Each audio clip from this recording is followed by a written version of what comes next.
Hello everyone, today I'm going to read you the book Who Was Taylor Swift Part 4.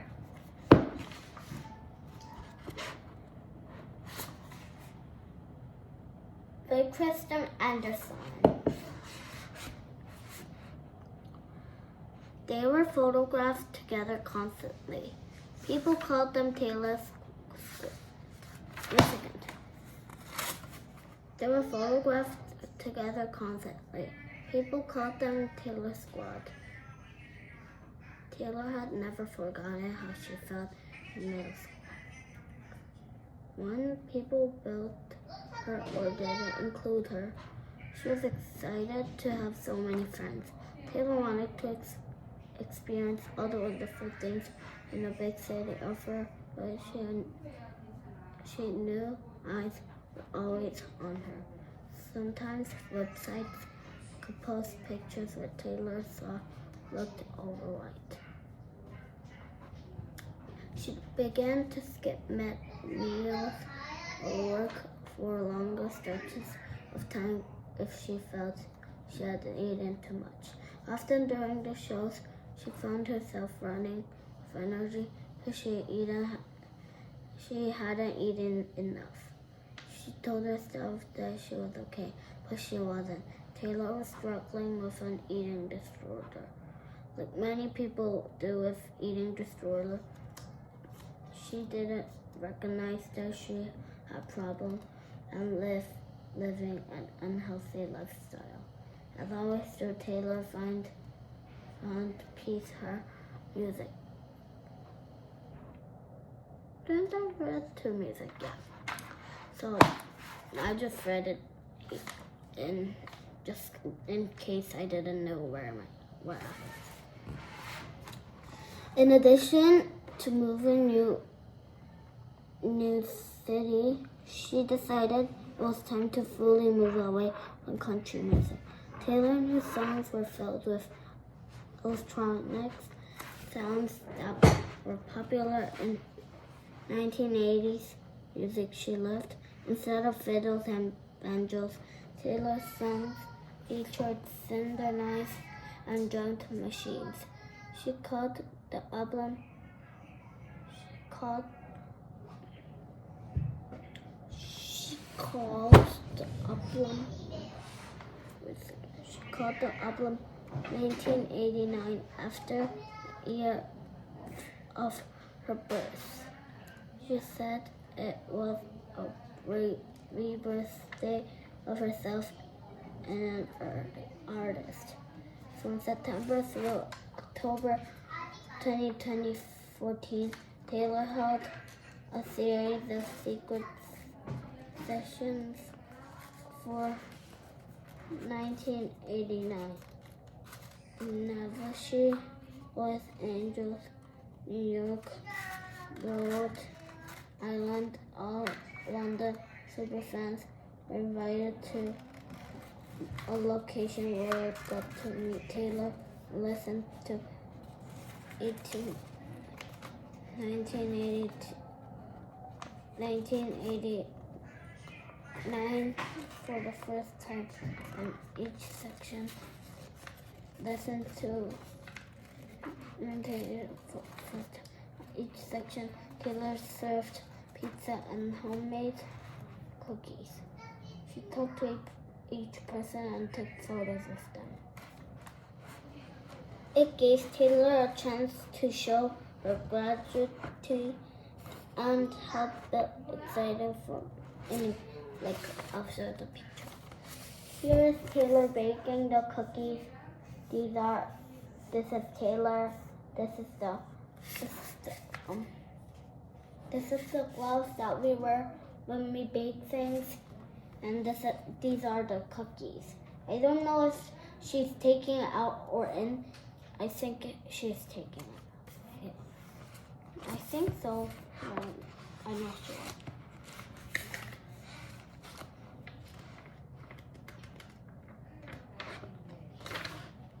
Oh yeah. On October 27, 2014, 1989 was released. It quickly shot to the number one spot on the Billboard charts, selling millions of copies. The success of 1989 became during a difficult time for music industry. Instead of buying physical albums, listeners were using music streaming services that allowed them to listen to any songs by artists. Although these stream services often special listening options that required users to pay a fee, most of the service had a basic listening option that was free. When musicians were paid for the gladly streams of songs rather than a sale or physical album or single, they earned less money. Taylor challenged this system. In early November, she removed all her music from Spotify, one of the biggest streaming services. She argued that the company had a system that paid artists less for their music. In June 2015, Taylor announced that she would keep 1989 off another streaming service, Apple Music, because they weren't paying artists fairly.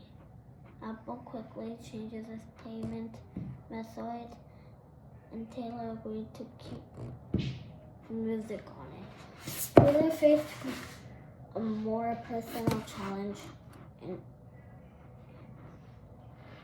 2015. In April, her mother was diagnosed with cancer. Andra successfully completed treatment for her cancer, but it was still a big scare for Taylor.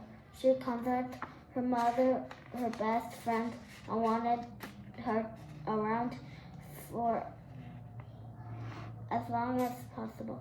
In May, Taylor released a video for her song Bad Blood. In the video, the 25-year-old star and her squad of famous friends acted out of a story, a friend who buried Taylor. It was filmed like an actual movie, and it won the Grammy for the best music video.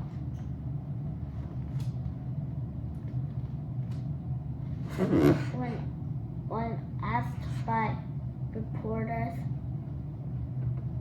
Taylor hinted that the song was about real friends, Rachel fans. These clues to guess that Taylor was talking about singer Katy Perry.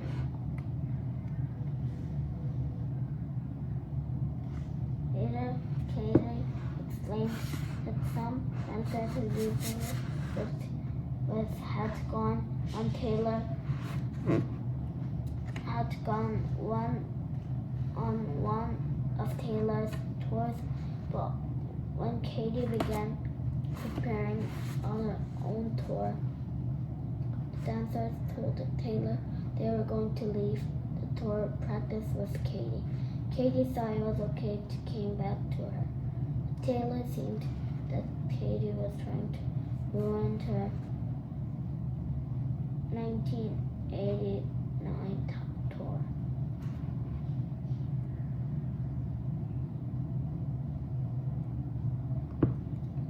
Some people questioned Taylor's actions.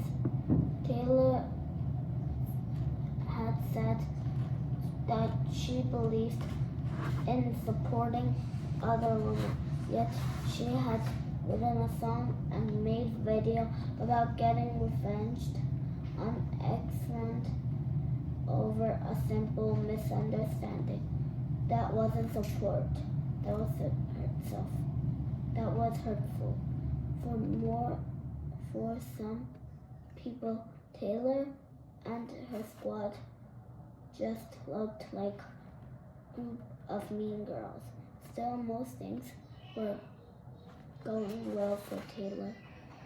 Her decision to leave country music and focus on pop sound had worked well for her. She was one of the most popular entertainers in the world. In an October 2015 interview, she said, "There's nothing I would change about my life." Chapter 7, The Nth Year. Taylor's 2016 started out well. She won several Grammy Awards in February, including Album of the Year for 1989, making her first woman days before her award ceremony. Kanye West had performed his new song, Famous, and fashion show. In the song, he took credit for making Taylor famous and used words to describe Taylor that upset her. After she complained about the lyrics, Kanye told the media that Taylor had a conversation with him before the song released where she approved the words. Taylor's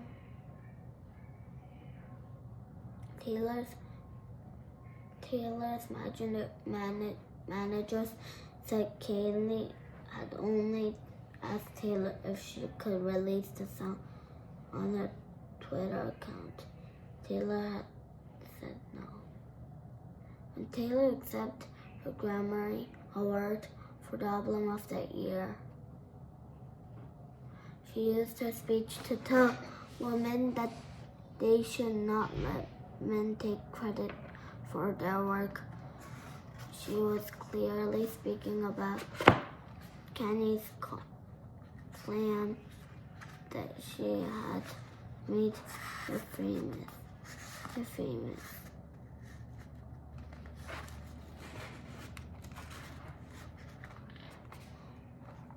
By early June, Taylor broke up with Scottish DJ Calvin Harris and began dating British actor Tom Hiddleston. Photos of the new couple quickly appeared everywhere, leading supposed people to claim the relationship was fake. They said Taylor was just trying to distract people from Kanye West's story. When things even got worse, in April, Kevin and popular singer Rihanna had released a song called This Is What You Came For. The songwriters were listed as Kevin Harris and Nils Sobert. But on July 13, a news report came out revealing that Nils Sobert was really Taylor. She had written a song under that name because she wanted people to talk about the song, not her relationship with Calvin. But Calvin thought Taylor had leaked the information on purpose. He complained about social media that Taylor was trying to take credit away from him. July 16 is World Snake Day. In July 2016, Kim Kardashian, Kanye's wife at the time, called Taylor and the snake on the social media. Then she released a 3-minute clip from a call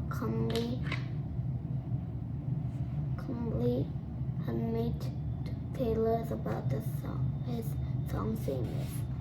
And Kenny wanted. She even thanked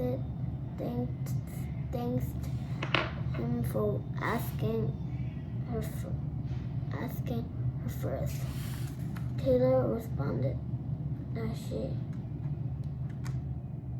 that the clip only showed a small part of the phone call. She said that words used in the song were different than what she had agreed to. But some people did not want to listen to her. They began to call her Snake. Articles with these titles like "When did you first realize Taylor Swift was lying to you?" began to appear all over the internet. Taylor was crushed. She had always tried to make people like her. Now the whole world seemed to dislike her.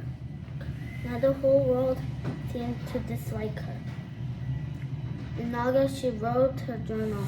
This summer, she apologized. It felt like the end of her world.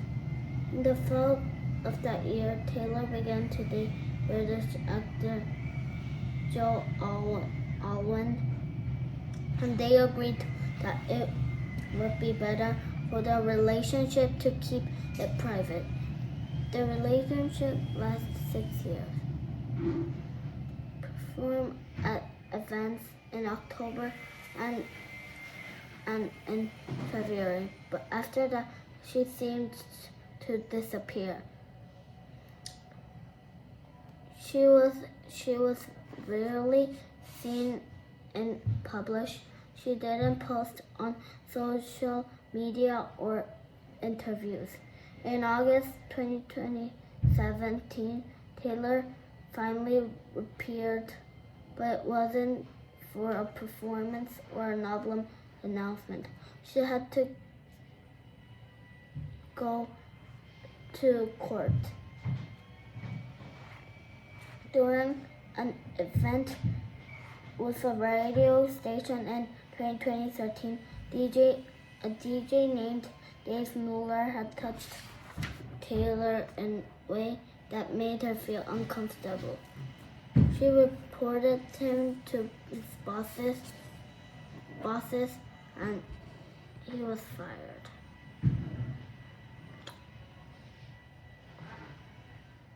During an event with a radio station in 2013, a DJ named Dave Mueller had touched Taylor in a way that made her feel uncomfortable. She reported him to his bosses, and he was fired. In 2015, he filed a multi-million-dollar lawsuit against Taylor, claiming he had ruined his career. Taylor sued back him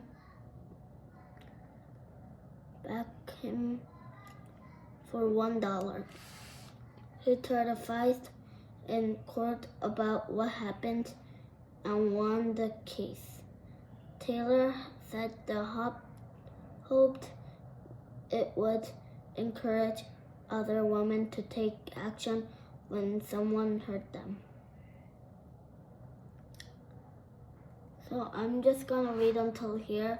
So if you like me reading this book, please subscribe my YouTube channel and like my comments, please. Thank you. Bye. See you in the next video. 제가 이 책 읽는 거 좋아하면 그러면 제 코멘트 제 유튜브 채널에 subscribe 해주고 댓글도 좀 써주세요. 댓글도 좀 써주세요. 안녕. Bye bye. See you on the next video.